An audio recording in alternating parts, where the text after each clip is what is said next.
Bruno, bilan de cette épreuve diepoise, carton plein une fois de plus. Est-ce que tu peux nous faire un petit retour sur la journée d'aujourd'hui et sur les performances générales de l'équipage, parce que c'est impressionnant. Ouais, ça s'est encore super bien passé à Dieppe. On sortait de 2 victoires à Dunkerque, donc un peu la pression de ne pas faire aussi bien. Ça s'est très bien passé hier sur le raid. Mathieu et les 2 Quentin qui fait vraiment preuve de caractère en remportant assez haut la main. Et aujourd'hui, on avait une nouvelle fois la pression de rester dans le match. On a fait une super phase de qualif où on gagne les 6 manches de qualification. Donc vraiment bien dedans, bien concentré sur nos manœuvres et notre vitesse. Après, le jeu cette année, c'est que tout se relance sur la super finale où là on se retrouve à nouveau à égalité avec les 6 premiers. Et on est resté bien concentré sur ce qu'on savait faire, on a gardé nos automatismes. Et ça s'est bien déroulé, donc c'est vraiment top pour nous. On vous dominez là largement, c'est assez impressionnant à voir sur l'eau. Comment t'expliques cette domination pour l'instant, hein? Bon, on domine au niveau des points, après c'est toujours serré, hein. Sur l'eau ça se fait pas si facilement que ça. On s'est énormément préparé depuis janvier, on a gagné les 3 dernières régates de pré-saison, donc on savait qu'on pouvait jouer quelque chose de bien.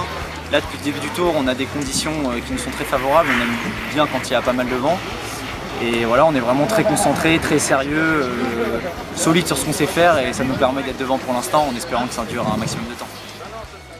Bon alors Pablo, à l'issue de cette épreuve de Dieppe, quel est le bilan? Journée un petit peu compliquée sur les parcours techniques?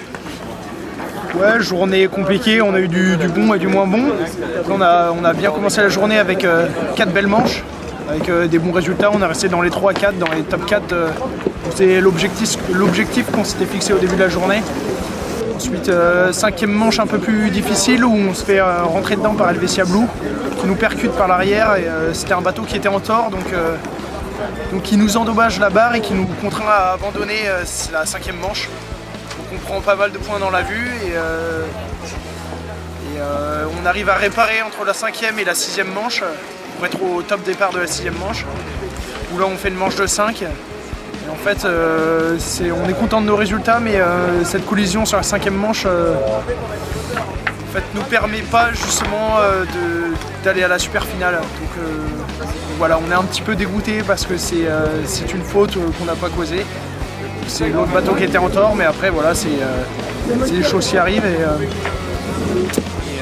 voilà. Mais après on a eu des conditions assez difficiles avec beaucoup de clapots, du vent forcissant. On s'est arraché toute la journée, mais on reste globalement content de cette journée et on espère revenir plus fort sur Roscoff à la prochaine étape.